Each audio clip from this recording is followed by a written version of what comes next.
A paz, meus irmãos, sejam bem-vindos mais uma vez a uma escola Acos. Quero convidar a todos para que nós oremos a Deus, peçamos a Deus que Ele nos dê sabedoria, também nos dê entendimento, que nós possamos não somente ouvir verdades aqui, mas também nós possamos imprimir essas verdades no nosso coração, que possa estar guardado.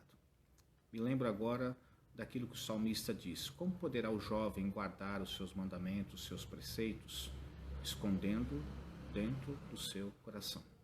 A escola Acos, ela tem um compromisso, se possa assim dizer, não só de trazer o ensinamento, que é uma das marcas da nossa igreja, buscar o conhecimento, mas que este conhecimento, através do ensinamento, venha a ser algo realizável na nossa vida, ou seja, que venha a fazer parte da nossa vida, que venha a fazer parte dos valores da nossa vida.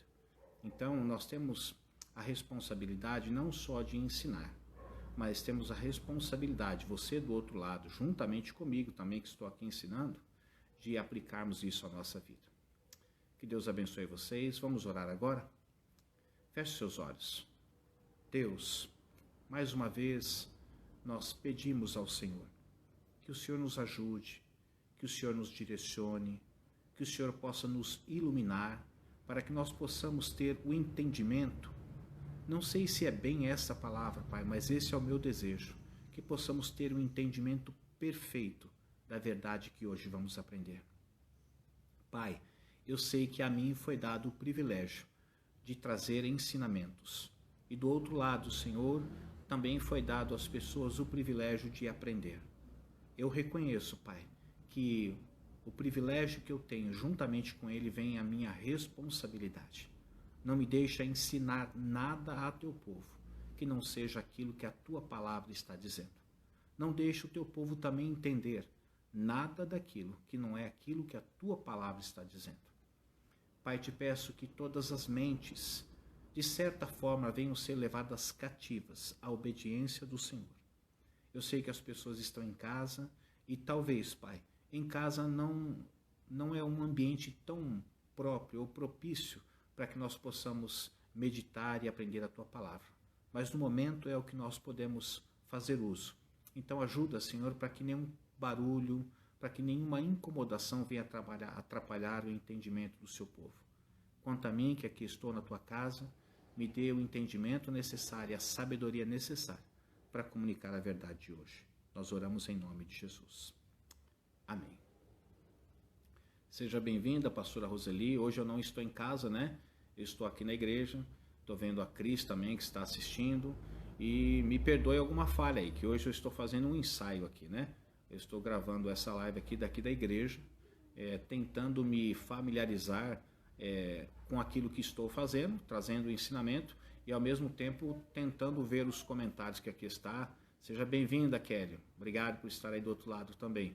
E tentar me familiarizar com esse mundo é tão difícil às vezes me acostumar. Mas o Senhor vai me dar graça para isso. Amém? Meus irmãos, hoje nós vamos tratar do 8º mandamento do Decálogo. Você que deve estar com a sua Bíblia em mãos aí também, pode nos acompanhar. É um mandamento curto, mas de uma profundidade muito grande. O 8º mandamento do Decálogo, ou dos 10 mandamentos, como você preferir, diz assim para nós: não furtarás. É interessante que o mandamento, embora sendo um mandamento bem curto, ele tem, como eu disse, uma abrangência muito grande. E ao mesmo tempo fica uma incógnita, se é que posso dizer que é uma incógnita. Jesus, o Senhor Deus, disse: não furtarás no seu mandamento. Mas não furtará o quê? Porque algumas pessoas, elas se apropriam de determinados objetos ou de determinadas coisas. Seja bem-vinda também você, Hélida. Se apropriam de determinados objetos ou de determinadas coisas e elas entendem que a apropriação daquilo que ela está se apropriando não é confirmado ou configurado um roubo. Por quê? Porque a Bíblia diz para não furtar. Mas não furtar o quê? Algumas coisas para as pessoas parece que não é classificado para elas como roubo. Por exemplo, você vai à feira e de repente, sem a autorização do dono da banca, você pega uma banana, descasca, come e obviamente ele não está vendo, e você considera que aquilo é uma degustação. Pode parecer engraçado, mas você está fazendo uma degustação primária para ver se verdadeiramente você vai comprar aquela banana naquela banca ou prefere fazer a degustação numa outra banca e para ver se você vai comprar a banana na outra banca. Pois bem, nós precisamos entender que não furtarás é algo que tem uma abrangência, como eu disse, muito grande. Isso se encontra lá em Êxodo 20, verso 15. Como eu disse, não furtarás o quê? Mas antes de nós respondermos e chegarmos à conclusão desse mandamento tão pequeno, mas de uma profundidade muito grande, deixe-me contar uma história para vocês. Essa história ela foi criada baseada na pintura de um homem chamado Norman Rockwell. Esse homem ele era pintor de quadros e essa história foi construída quando foi visualizado esse quadro. Como que era o quadro? O quadro, né, tinha a presença de duas figuras, de dois personagens. Um era um açougueiro que estava vendendo um peru e outro era uma cliente que estava adquirindo o peru. Nesse quadro, na pintura desse quadro, o açougueiro, quando colocou o peru em cima da balança, ele empurrava com o dedo polegar a balança para baixo, enquanto que a cliente que estava comprando o peru empurrava a balança para cima com o seu indicador. É interessante, embora a pintura seja uma arte que está demonstrando alguma coisa ou comunicando uma mensagem, nesse momento, quando você olha para este quadro, você então pode, de repente, fazer uma pergunta. Qual dos dois, o açougueiro ou a cliente, está violando o 8º mandamento, que é não furtarás? Veja que o açougueiro ele está vendendo o peru, mas ele está forçando a balança para baixo para que o peso venha a ser dado um peso a mais daquilo que ele está vendo na balança para que ele possa ganhar mais. Mas, por outro lado, a cliente está empurrando a balança para cima para que ela venha pagar menos do que aquilo que ela quer pagar. A pergunta é, qual dos dois personagens neste quadro que foi pintado de Norman Rockwell está violando o 8º mandamento? É claro que você chegou à mesma conclusão que eu cheguei. Os dois. Um querendo ganhar mais, que era o açougueiro, e o outro, que era a cliente, querendo pagar menos pelo peru. Pois bem, eu quero levar a vocês o conhecimento qual é o significado dessa palavra furtar quando você vai para a língua original, que é o hebraico, né? Existe uma palavra chamada ganaf. Ganaf significa levar algo de uma forma bem discreta. É como se você apropriasse de um objeto ou de alguma coisa, mas você vai agir com tanta discrição que aquilo que você está se apropriando vai passar desapercebido. As pessoas não vão perceber que você está se apropriando daquele objeto. Seja bem-vindo também, irmã Adelaide, está assistindo aí também. Pois bem, se nós fôssemos usar uma linguagem mais popular, nós diríamos o seguinte: furtar é apropriar-se ilegalmente daquilo que é de propriedade de outra pessoa. Essa mesma palavra que eu disse para vocês, ganaf, abrange todos os tipos de roubo que você pode imaginar. Tais como, por exemplo, eu vou começar dos mais escandalosos para aqueles que são mais discretos.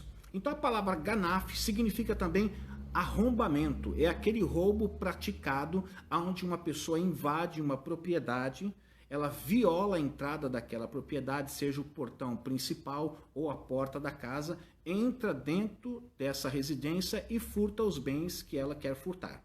Então a palavra ganaf se refere também a esse arrombamento. Se refere também aos assaltos que são praticados. Aqueles assaltos praticados à luz do dia ou aqueles assaltos praticados quando o trabalhador está voltando do seu trabalho, ou quando o trabalhador está indo ainda de madrugada para o seu trabalho, ele é acometido por um assaltante que pratica esse assalto e que leva alguns dos seus bens.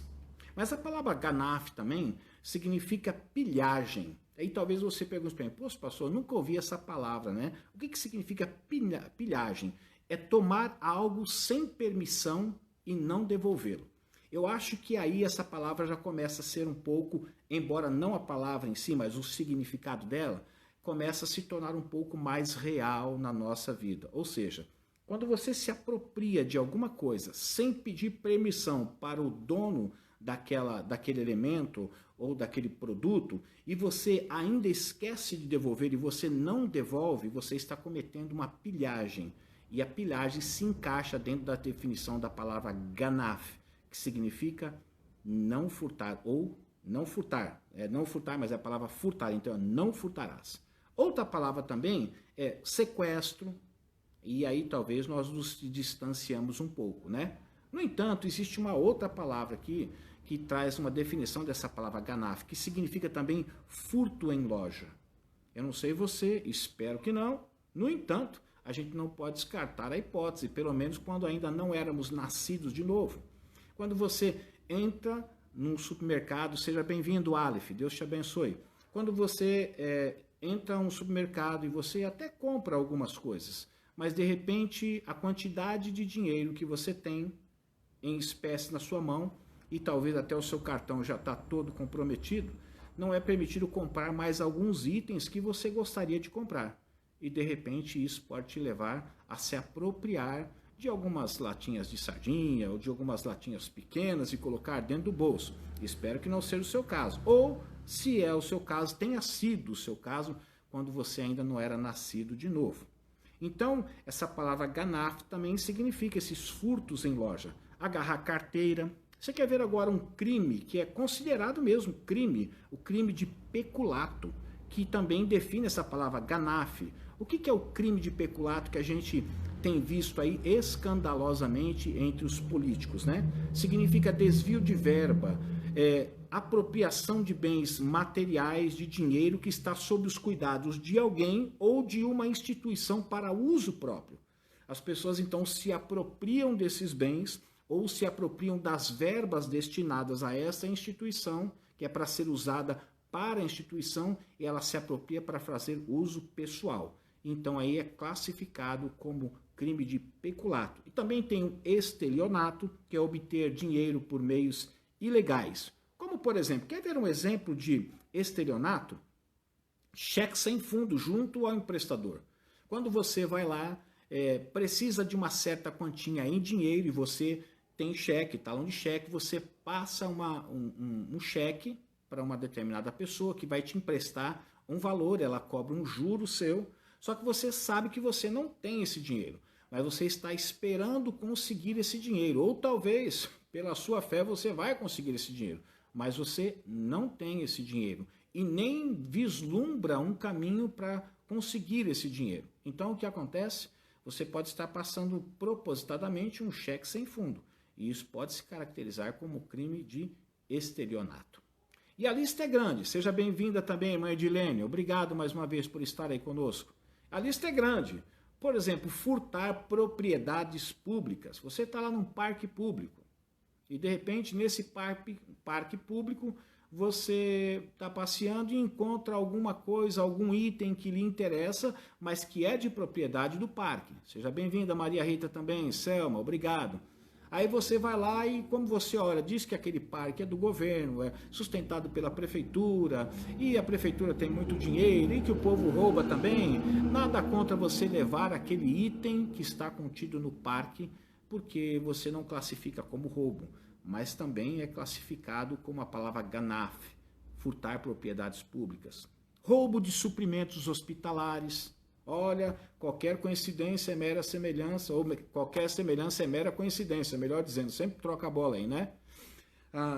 Pessoas que às vezes trabalham em hospitais e que acha comum levar alguns itens do hospital, como por exemplo dipirona, ou alguns comprimidos que não precisa de receita médica, se possa assim dizer, eles se apropriam de uma forma indevida, levam para casa, até porque talvez vão jogar fora, está vencendo, que talvez eles consideram que tem em grande quantidade, não vão sentir a falta, não vão aperceber disso, então eu vou levar para casa.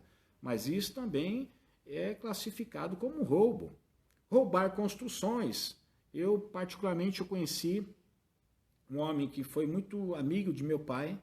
Este homem, ele trabalhava na prefeitura, hoje não está, ele não é mais vivo, mas ele trabalhava na prefeitura. Era muito comum o caminhão da prefeitura sair com um caminhão de areia para levar para determinado lugar, um caminhão de areia ia para o lugar onde estava se construindo e outro caminhão de areia ia para a casa dele.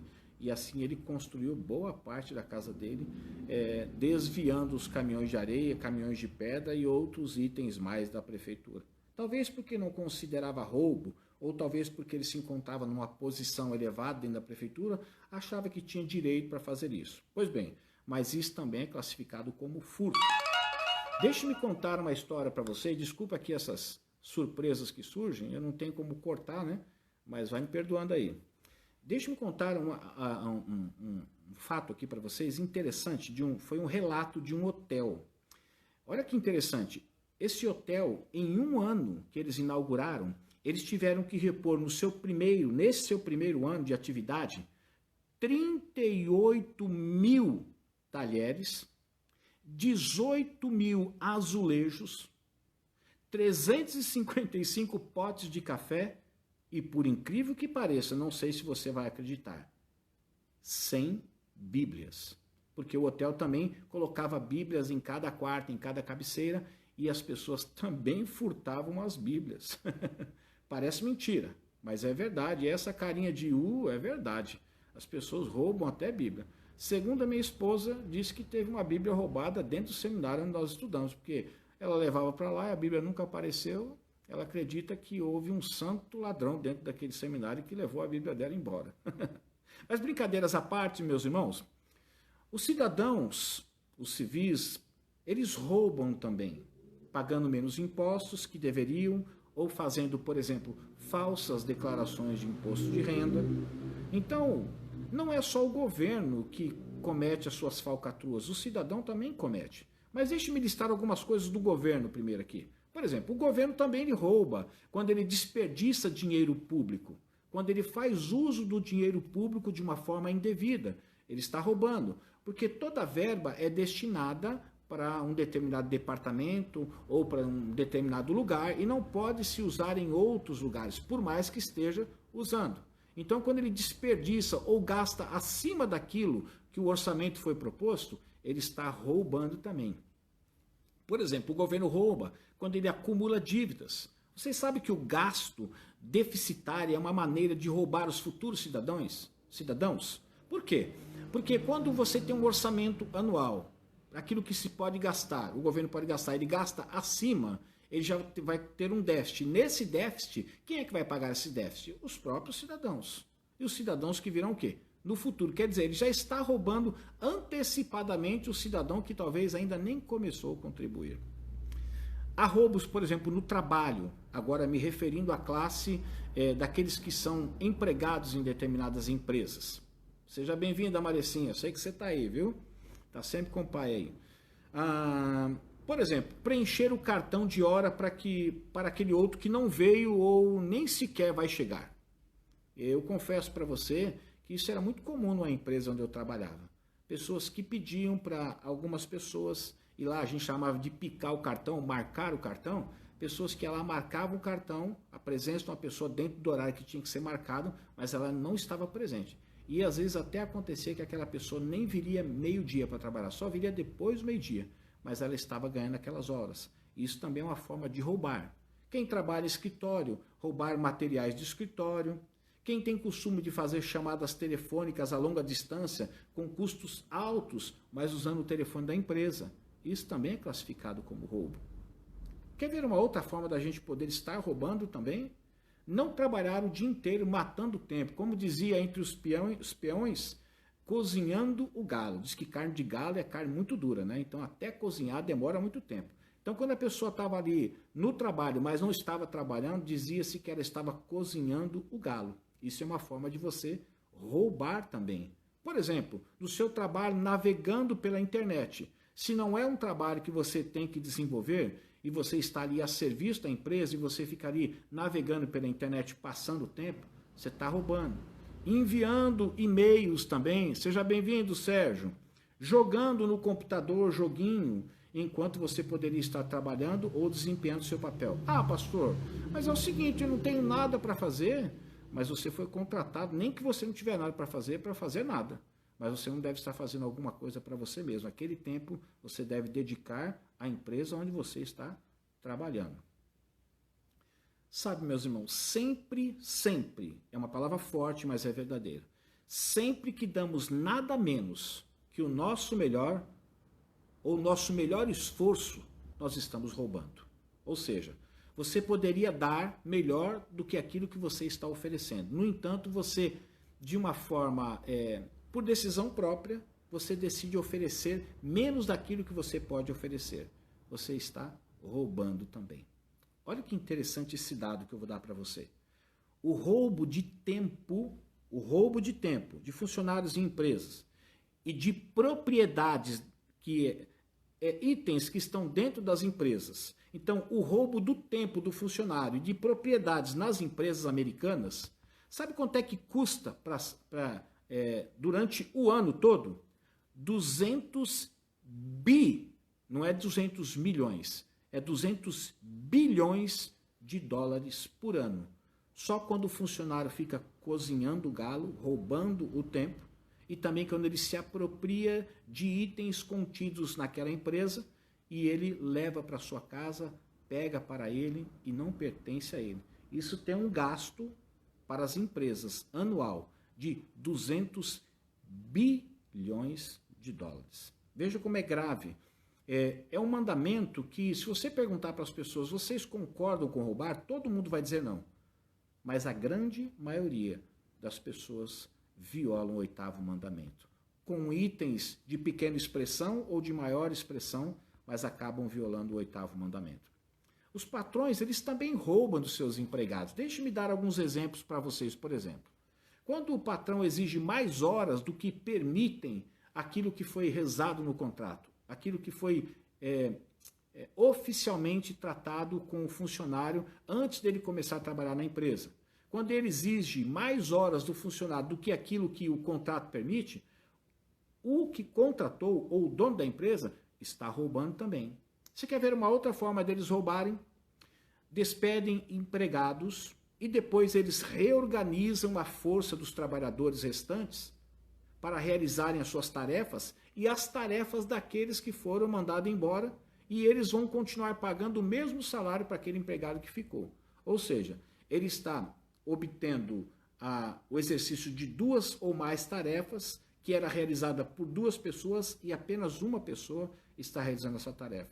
Isso também é uma forma de roubo. Mantém, por exemplo, alguns empresários mantêm transações não contabilizadas, é uma forma de roubar. Manipulam valores no balanço, também é uma forma de roubar. Você quer ver uma outra forma interessante? Propagandas enganosas e embalagens fraudulentas, fazendo parecer o produto maior ou até melhor do que realmente ele é. Deixe-me dar um exemplo para você. Eu sei que a grande parte das pessoas, quem não faz compra, mas sempre acaba indo ao mercado ou ao supermercado para comprar o item ou outro que está faltando em casa. Pois bem, uma vez aconteceu comigo. Eu fui ao mercado, como sempre vou, e eu fui comprar um item, aquele item que é o creme dental. Quando eu vi o preço do creme dental, eu falei, é esse mesmo que eu vou levar, tá um preço bom, é um creme dental razoável, vou levar para casa. Mas eu sempre tive na minha mente a informação de que o creme dental, ele é composto por 90 gramas, e nunca menos que isso.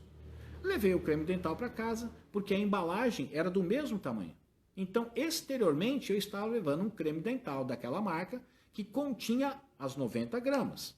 Quando eu cheguei em casa, eu fui então observar, estava lá marcado 70 gramas. Eu não estou dizendo que a empresa que fez isso propositalmente, mas na realidade é uma forma de você fraudular a embalagem. Quando você olha, você não olha ali 90 gramas, você olha no tamanho da embalagem. E pelo tamanho da embalagem você define, ou pelo menos já tem informação na sua mente que deve ser 90 gramas. E eu percebi que na realidade tinha 20 gramas a menos naquela embalagem. Então, é uma forma de você também roubar, quando feito isso propositadamente. Existe uma fala de Calvino que eu acho muito interessante e eu gostaria de compartilhar com vocês.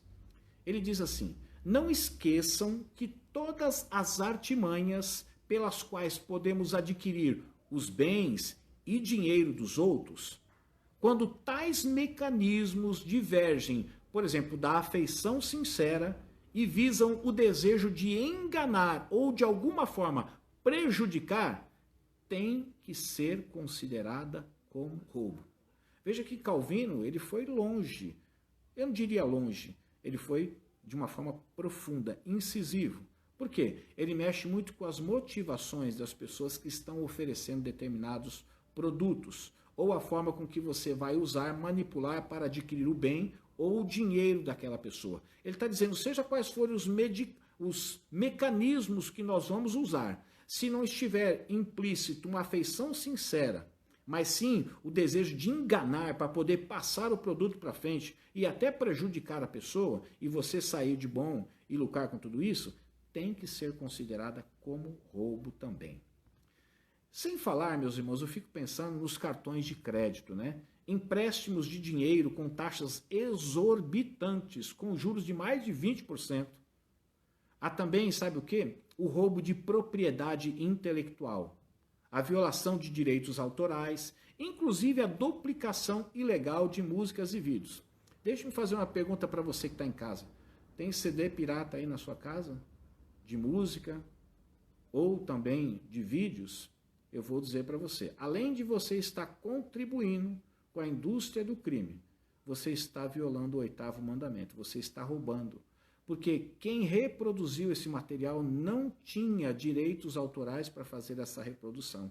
E que quando ele fez, ele roubou os direitos de quem tinha direito sobre esses direitos. E quando você compra, você está fazendo a mesma coisa. Então veja que o mandamento não furtarás, ele é muito mais profundo do que nós imaginamos. Quer ver um outro exemplo? Quando acontecem os plágios. O que são os plágios? É quando você apropria-se de uma forma indevida do trabalho de uma outra pessoa. O plágio é aquilo que, por exemplo, numa música, você pega ali os 3 primeiros ou 4 acordes, eles levam a desenvolver uma melodia que é idêntica a uma melodia que já existe e que você fez uso disso para fazer talvez uma música para você ou para uma pessoa. Plagiar também é se apropriar indevidamente do trabalho de uma outra pessoa. Mas vamos ver o que a Bíblia fala um pouco sobre isso? Porque nós vimos sobre as formas que nós podemos estar praticando ou outras pessoas estarem praticando e violando o 8º mandamento, que é não furtarás. Vamos ver o que a Bíblia fala sobre isso? Eu quero que você abra comigo no livro de Levítico, capítulo 25. Eu já estou com ele aberto. E como é um livro fácil de encontrar, eu acredito que você agora já tem encontrado. Levítico, capítulo 25. Eu quero que você acompanhe comigo a leitura do verso 35 até o verso 38, que diz o seguinte: se alguém do seu povo empobrecer e não puder sustentar-se, ajudem-no, como se faz ao estrangeiro e ao residente temporário, para que possa continuar a viver entre vocês. E olha o que ele diz agora no verso 36. Não cobrem dele juro algum, mas temam o seu Deus, para que o seu próximo continue a viver entre vocês. Vocês não poderão exigir deles juros, nem emprestar-lhe mantimento visando lucro. Eu sou o Senhor, o Deus de vocês, que os tirou da terra do Egito, para dar-lhes a terra de Canaã e para ser o seu Deus. Pastor, seja bem-vindo também, Tina Santana. Obrigado pela presença, viu? Pastor, mas quer dizer então que emprestar dinheiro a juros é errado? No que diz respeito ao povo de Deus, foi isso que o Senhor orientou. Que se eu tivesse que emprestar algum valor para você, eu deveria emprestar esse valor sem cobrar nenhum juros para você. E assim sempre deveria acontecer entre todas as pessoas do povo de Deus. Por isso, agiotismo entre crente é pecado. Quer que eu repita? Agiotismo, ou para ser agiota no meio de crente, isso é pecado. Não se deve cobrar juros de um dinheiro emprestado para um irmão em Cristo Jesus. Pastor, mas se eu emprestar para uma outra pessoa que não é cristã, a Bíblia, segundo o meu entendimento, parece-me que permite você emprestar a juros para pessoas que não sejam cristãs. Desde que você, entenda, desde que você não venha cobrar juros exorbitantes ou abusivos também. Porque nem tudo aquilo que nos é permitido, é permitido fazer da forma que nós achamos ou julgamos ser certo, mas dentro dos limites e dentro das referências que o Senhor tem deixado para a nossa vida também, tá? Kari, seja bem-vinda também. Mais uma presença aí é muito importante, eu fico feliz por isso, tá bom? Agora eu quero que você vá comigo em Deuteronômio capítulo 15, você está em Levítico, vamos pular um pouquinho para frente, uma outra referência também importante, e haverá uma última referência que eu vou trazer para você, que era tanto quanto talvez até assustadora, mas é bom que a gente pare para pensar sobre isso, porque quando lida com dinheiro é um problema. Eu falo para minha esposa, às vezes, que se você quer conhecer uma pessoa, mexa com dinheiro. Porque às vezes as pessoas elas são boas em várias áreas, elas vivenciam a sua vida, né? Elas conseguem contornar várias coisas, balizar a sua vida com vários valores. Mas quando chega na área do dinheiro, às vezes essa sensação de poder é muito forte e às vezes as pessoas acabam se corrompendo, né? Pois bem, Deuteronômio 15, verso 7, verso 8, diz assim, ó: se houver algum israelita pobre em qualquer das cidades da terra que o Senhor, o seu Deus, lhes está dando, não endureçam o coração, não fechem a mão para com o seu irmão pobre. Ao contrário, tenham mão aberta e emprestem-lhe liberalmente o que ele precisar. Depois, no versículo 9, eles, cuidado, que nenhum de vocês alimente esse pensamento ímpio. O 7º ano é o ano do cancelamento das dívidas, está se aproximando. Eu não quero ajudar o meu irmão pobre. Não é para pensar dessa forma, ok?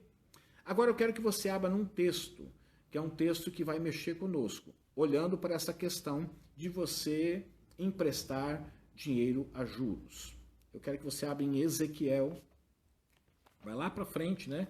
Vai passear a Bíblia toda, Jeremias, Isaías, Jeremias, Lamentações, Ezequiel, Ezequiel capítulo 18, verso 13. Como teve que caminhar um pouquinho, eu vou aguardar você também aí, tá?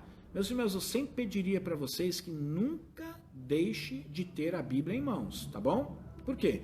Porque tudo aquilo que será dito, sempre for dito na escola bíblica e até nas mensagens dentro da igreja, é preciso ser um bereano, que você confira também na palavra de Deus, para que você não seja apenas alguém que está recebendo uma informação, mas que além de receber, você está conferindo a informação, tá bom? Pastor, mas o senhor é pastor, o senhor não vai ensinar nada errado. É verdade, eu não quero. E o meu coração teme e treme diante disso. Mas isso não tira a sua responsabilidade de conferir na palavra de Deus também, tá bom? Então vamos ver Ezequiel 18:13. Diz assim: empresta visando ao lucro e cobra juros. Deverá viver um homem desses? Não. Por todas essas práticas detestáveis, com certeza será morto, e ele será responsável por sua própria morte. Se você for olhar um contexto aqui, você pode ler a partir do verso 10. Ele está falando a respeito de um filho que é violento, de um filho que é insubmisso, de um filho que é rebelde. E ele vem listando o tipo de pecado que esse filho está cometendo aqui. Ele fala que ele oprime os pobres, os necessitados, ele comete roubos, ele não devolve o que tomou como garantia, e dentre os crimes que ele está cometendo, ele está dizendo que emprestou dinheiro a juros, cobra juro do seu irmão. E ele chega no final, o profeta diz assim: deverá um homem desse viver? E ele diz assim: por todos os crimes, ou por todas essas práticas detestáveis, ou seja, emprestar dinheiro a juros, de irmão para irmão, ou seja, dos mesmos irmãos da fé, é considerado por Deus uma prática simplesmente detestável. Então você, meu irmão, quer alguém que está numa posição melhor que outra, ajude o seu irmão. Se você não quiser emprestar, não empreste. Mas se você emprestar, não cobre juro, não faça isso. Isso é pecado, é uma prática detestável para o Senhor. E é interessante que quem praticava esse tipo de coisa tinha uma pena para ele. Pena de morte. Quem emprestava dinheiro a juros era condenado à morte. Assim como adúltero era condenado à morte, assim como feiticeiro era condenado à morte, aquele que emprestava dinheiro a juros também, e continuasse nessa prática, ele também era condenado à morte quando era descoberto. Ok? Roubar é pecar contra Deus de duas maneiras. Como eu posso pecar contra Deus de duas maneiras quando eu roubo? Primeira maneira, todo roubo, meu irmão e minha irmã, é uma falta de confiança na provisão divina. Ou seja, quando você não acredita que Deus pode suprir uma necessidade sua e decide violar o oitavo mandamento e alega que você só violou o oitavo mandamento, ou seja, roubou por uma necessidade, isto evidencia que a sua fé não está sendo praticada. Ou seja, você não confia na provisão de Deus, que Deus pode enviar provisão para você, e também você não está exercitando a prática da sua fé. Por quê? Quando nós vivenciamos uma situação onde momentaneamente nos falta alguma coisa, não é porque nos faltou a comida que eu vou roubar a comida. Não. Você que crê em Deus, vá buscar em Deus, exercite a sua fé. Eu tenho certeza de uma coisa, que Deus não permitirá que você venha violar esse mandamento por causa de uma necessidade. Ele enviará na porta da sua casa, ele criará maneiras para poder suprir essa sua necessidade, sem que seja necessário você roubar. Nem que seja para comer, meus irmãos. Não façam isso. Deus, ele é suficientemente capaz de suprir a sua necessidade, se você buscar nele. Uma outra forma também, que eu digo, uma outra maneira de você estar pecando contra Deus quando você rouba, é que todo roubo é um ataque à providência de Deus para as outras pessoas. Entenda comigo e analise comigo. Se eu estou roubando aquilo que Deus providenciou para outra pessoa, eu estou roubando aquilo que Deus deu para ela. E é dela, não é meu. Portanto, se Deus providenciou para aquela pessoa, pode providenciar para você também. Então, quando você rouba, você não só demonstra a sua falta de confiança na provisão de Deus, e também não exercita a sua fé, como você também está desenvolvendo um ataque contra a providência de Deus para aquela outra pessoa. Porque se aquela pessoa tem aquilo que você está precisando, significa que Deus deu a ela. Então não cabe você tirar dela aquilo que Deus deu a ela. Você estaria também roubando. É interessante eu e você pensarmos que o oitavo mandamento pressupõe o quê? O direito de propriedade, ou o direito à propriedade. Caso contrário, o conceito de roubar não faria nenhum sentido. Porque se eu não sou proprietário daquilo que Deus me deu, ou daquilo que eu conquistei, então não existiria razão para existir esse oitavo mandamento. O roubo só é caracterizado quando eu me aproprio de algo que não é meu, mas é de uma outra pessoa. Portanto, o mandamento ele pressupõe o direito do quê? De propriedade. Preste atenção no que eu vou dizer agora. Nenhum de nós temos o direito de tomar para nós o que Deus providenciou para o outro. Vou repetir. Nenhum de nós temos o direito de tomar para nós o que Deus providenciou para o outro. Ah, mas eu também estou precisando. Busque em Deus, para que Deus, da mesma forma que providenciou para o outro, possa também providenciar para você. Agora eu quero que você, juntamente comigo, veja o outro lado do oitavo mandamento. Por exemplo, Deus não nos dá o que Ele nos dá para que nós usemos segundo os nossos próprios propósitos. Mas Deus nos dá aquilo que Ele nos dá para que nós usemos aquilo que Ele nos deu de tal forma que glorifique o seu nome. E agora nós vamos ser um pouco mais, um pouco mais duros naquilo que vamos falar. Nós somos mordomos e não donos majoritários das posses divinas entregues a nós. Ou seja, tudo aquilo que Deus entrega em nossas mãos, Ele não entrega como propriedade definitiva nossa, mas Ele entrega em nossas mãos porque é dele, mas para que nós, como mordomos, administremos aquilo que Ele confiou em nossas mãos. Então o oitavo mandamento não diz respeito somente a roubo, mas a forma que administramos o que nos foi entregue. Se você parar para pensar, você vai ver que Adão não possuía propriedade. Por exemplo, o Éden não era de Adão. Ele era apenas um administrador dos bens confiados a ele que estava ali no Éden. Deus disse para ele lavrar a terra, para ele cuidar do jardim, mas nada daquilo que foi dado a ele para que ele desfrutasse era de propriedade de Adão. De forma alguma. Ele era apenas um mordomo. E eu quero que você saiba, meu irmão e minha irmã, que bons mordomos significa cuidar daquilo que recebemos de Deus. Como, por exemplo, não deixar coisas ficarem em mau estado de conservação. Deixe-me usar uma palavra chula aqui, mas para que você entenda aquilo que eu quero dizer com toda a profundidade. Tem muita gente que é relaxado. Ô, gente relaxada. Você entrega para ele uma bicicleta. Não demora muito tempo. A bicicleta está com o pneu estourado, com o garfo torto, está com o freio quebrado, está com o cilindro comido, está tudo destruído. E eu quero que você saiba, meus irmãos, que quando Deus, entenda o que eu vou dizer, dá a você uma bicicleta, Ele espera que você pelo menos cuide dessa bicicleta. Então, não cuidar das coisas e permitir que elas fiquem em mau estado significa que você não está sendo um bom mordomo daquilo que Deus confiou em suas mãos. Outra coisa, não esbanjar com o que não é necessário. Agora já começa a mexer um pouco mais na ferida. Preste atenção no que eu vou dizer agora, mas preste muita atenção. Se tenho algo que não preciso mais do que o outro precisaria, estou administrando mal o que me foi confiado. Portanto, roubando o que Deus me deu para outras finalidades. Se Deus tem te abençoado financeiramente, como eu acredito que tem te abençoado financeiramente, mas Ele tem te abençoado financeiramente com um propósito, e não com o propósito de você esbanjar aquilo que Deus tem confiado em suas mãos, mas que você possa investir aonde você deve investir, para que aquele que entregou o que entregou em suas mãos fique satisfeito com a sua o quê? Administração. Você já ouviu falar sobre desvio de verba?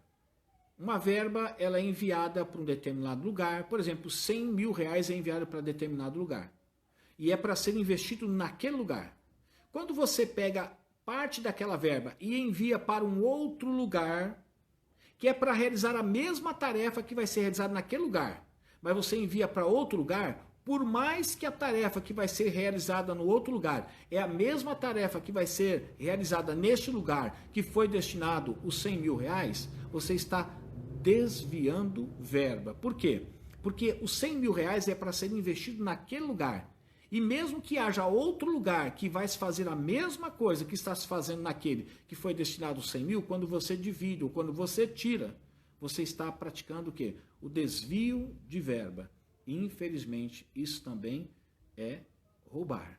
Então, quando Deus confia em suas mãos um determinado valor ou alguns bens em suas mãos, e você acha por bem investir somente em você e cada vez mais em você, de forma até que não é necessário você investir, você está roubando a Deus, porque o dinheiro, você está desviando a verba de Deus. Por quê? Porque o dinheiro que Deus te deu, ou os bens que Ele confiou em suas mãos, embora Ele tenha confiado em suas mãos, mas para que você administre de uma forma sábia, e não fique gastando com aquilo que é desnecessário com você mesmo.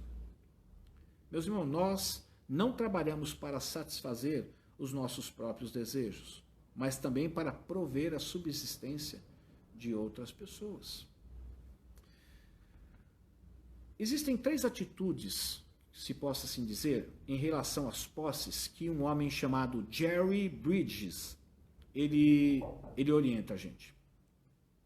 3 atitudes básicas em relação àquilo que nós possuímos. A primeira é a seguinte: o que é seu é meu, vou pegar. Esta atitude é de um ladrão. Ou seja, se isso que estou dizendo é seu e eu vou pegar para mim, eu estou roubando, porque não é meu. Então, essa é uma das atitudes em relação às posses. A pessoa pode fazer daquilo que é do outro, aquilo que vai ser dela agora. E isso é classificado como roubo. Essa atitude é de um ladrão.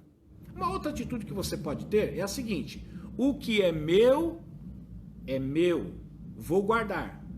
Tá certo ou tá errado? Não sei quantos podem responder aí, mas essa atitude é de um egoísta. O que é meu, vou guardar. Essa segunda atitude é uma atitude que na realidade não combina com aquele que é nascido de novo. Mas existe a terceira atitude que eu quero compartilhar com você, que diz o seguinte: o que é meu é de Deus. Vou compartilhar. Esta atitude é de alguém que nasceu de novo. Então vejam, meus irmãos, você pode ser aquele que diz: o que é seu é meu, vou me apropriar, vou pegar. Isso é ladrão, isso é roubo. Você pode dizer: o que é meu, não vou repartir com ninguém. Isso é atitude de alguém egoísta.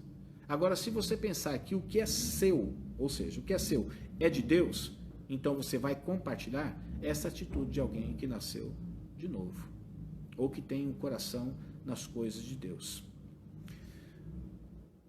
Um homem disse, chamado Kent Hughes, acho que é o nome dele, Kent Hughes, ele diz assim: toda vez que dou meu dinheiro, declaro que o dinheiro não me controla. A generosidade constante é um desendeusedamento. Vou repetir. A generosidade constante é um desendeusedamento constante do dinheiro. Ou seja, é tirar o Deus que existe no dinheiro. Desendeusamento. É uma palavra meio difícil de falar. Tá vendo, pastor? Não é só você que trava a língua, a gente também trava a língua aqui. O único dinheiro que você e eu veremos de novo será aquele que investimos no reino de Deus. Eu quero que você abra comigo no Evangelho de Mateus, capítulo 6.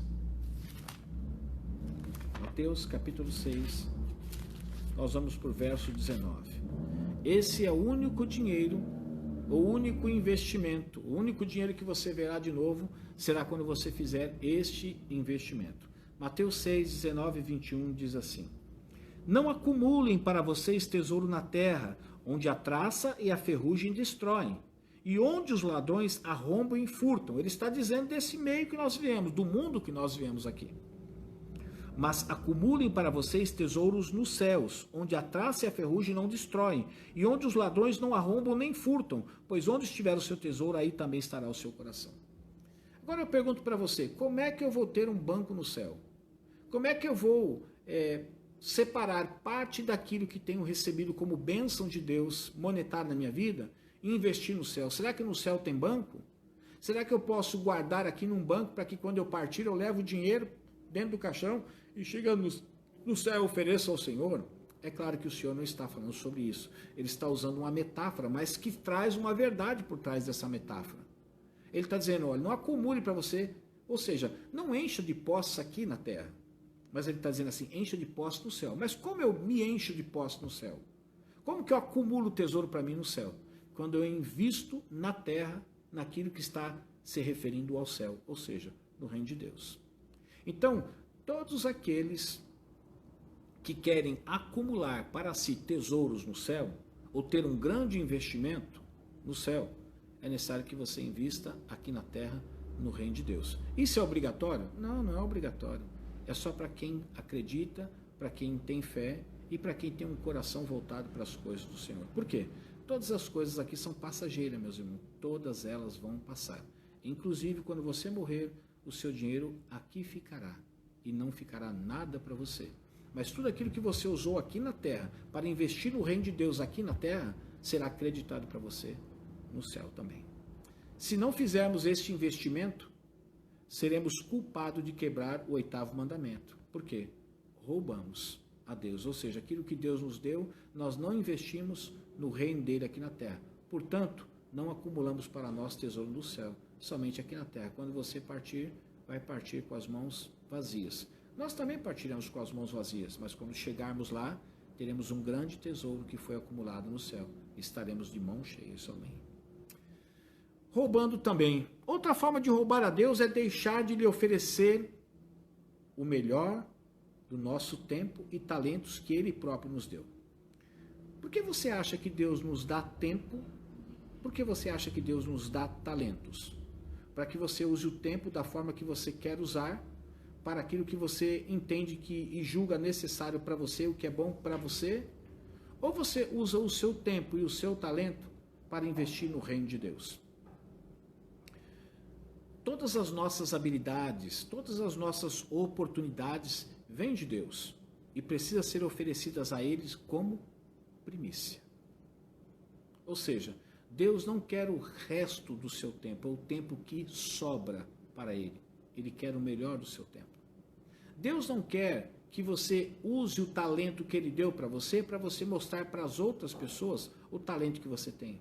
Mas que você invista no reino de Deus aqui na terra, na igreja onde você está cultuando a Deus, seja ela qual for. Mas que você use o talento que Deus te deu para edificar o corpo. Porque de nada vale, meu irmão, se você usar o tempo que Deus deu para você só em benefício próprio e não do reino de Deus. De nada vale você usar o resto do seu tempo para as coisas do Senhor. Deus quer de nós sempre o melhor. Se você lembrar da oferta de Abel e de Caim, a oferta que ele aceitou, embora ambos ofertaram, não foi a oferta dos dois, mas foi a oferta de Abel, porque ele deu não simplesmente uma oferta, mas ele deu a melhor oferta. Deus não quer que você dê simplesmente o seu tempo. Ele quer que você dê o melhor do seu tempo. Quando você não dá o tempo que você deveria dar a Ele, ou na obra dele para edificar o corpo, você também é um ladrão. Você também está roubando. Todas as nossas habilidades e oportunidades vêm de Deus e você precisa oferecer a Ele como premissa. Quando desperdiçamos tempo ou deixamos de desenvolver os nossos dons, os dons que Deus nos deu, ao seu maior potencial, o maior potencial que nós temos, nós estamos roubando a Deus. Você deve ter um dom, talvez até mais que um dom privilegiado por Deus, que Deus confiou em suas mãos. Eu quero perguntar para você, o que você está fazendo com esse dom e com o tempo que Deus tem te dado? Você tem usado o tempo que Deus tem te dado para você próprio? Você tem usado o dom que você tem apenas para satisfazer o seu ego de que você tem esse dom e para gratificar você mesmo? Ou você tem usado isso para abençoar o povo de Deus? Eu quero que você entenda, meu irmão, que roubar não é simplesmente você praticar um assalto ou você roubar alguma coisa sem que ninguém veja. Roubar também é você não dar a Deus o tempo que você deveria dar a Ele. Não é usar os dons e talentos que Ele tem dado a você para Ele também e para edificar o corpo dele também. Isso é estar roubando a Deus também. Eu quero concluir essa nossa reflexão de hoje, até porque nosso tempo já está bem avançado, e dizer para você que toda violação dos 10 mandamentos envolve alguma forma de roubo. Como assim, pastor? Toda violação dos 10 mandamentos, dos 10, envolve alguma forma de roubo? Sim, deixe-me dizer para você. Quando eu e você, ou quando alguém se curva diante de ídolos, você está roubando a adoração que deveria ser dada a Deus. Então você é um ladrão. Quando você profana um sábado, como nós estudamos a respeito do sábado, não o sábado em si, mas um sábado, separar um dia para Deus. Quando você não faz isso, você profana, você está roubando de Deus o dia que Deus pediu para santificar. Então você também é um ladrão. Quando você assassina, quando alguém assassina e tira a vida de alguém, ele também, além de assassino, ele é um ladrão, porque ele roubou a vida que não era dele, ele tirou a vida que não era dele. Adulterar é roubar a pureza sua e de alguém, talvez. Por quê? Porque você está roubando a pureza e permitindo que a impureza entre em você. É uma forma de roubar. Mentir é roubar a verdade. Quando você não diz a verdade e você diz o contrário da verdade, você está roubando a verdade e trocando ela por uma mentira. Também, além de mentir, você está roubando. Mas preste atenção no que eu vou dizer agora, é muito profundo. Eu não diria que é profundo, mas é muito importante. Mas o verdadeiro roubo é que todo pecado que cometemos, todo pecado que eu e você cometemos, desonra a Deus. E assim, roubamos dele a glória que a nossa vida deveria dar a ele. Vou repetir. O verdadeiro roubo é que todo pecado que eu e você cometemos contra Deus, nós roubamos a glória que a nossa vida deveria dar a Deus. E fica para a gente mesmo, porque satisfazemos nossos desejos carnais. Eu quero terminar perguntando para você: você é um ladrão? Será que eu e você somos ladrões e não sabemos? Mas se somos, deixe-me dizer, arrependa-se, confesse seu pecado a Deus. Seja porque está roubando dinheiro, ou roubando algum pertence, ou roubando tempo, ou roubando até o próprio talento que Ele te deu e você não usa e está roubando. Arrependa-se, confesse seu pecado a Deus e nunca mais fique com aquilo que não lhe pertence. Que Deus os abençoe, meus irmãos. Obrigado mais uma vez por estar aqui comigo para refletir na palavra do Senhor sobre esse 8º mandamento tão importante, que quando no primeiro momento nós dizemos, não, eu nunca fiz isso, e no fundo nós percebemos que em algum momento nós nos identificamos como ladrões. Vamos orar ao Senhor e agradecer? Feche seus olhos onde você está na sua casa. Deus, esta foi a sua palavra e eu agradeço por isso. Obrigado por nos esclarecer não só a largura, a altura, mas a profundidade deste mandamento.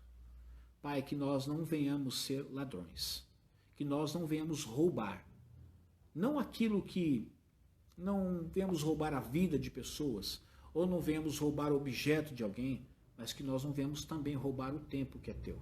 Não venhamos roubar, Pai, o talento para o nosso próprio gozo, sabendo que é para o exercício da edificação do corpo de Cristo.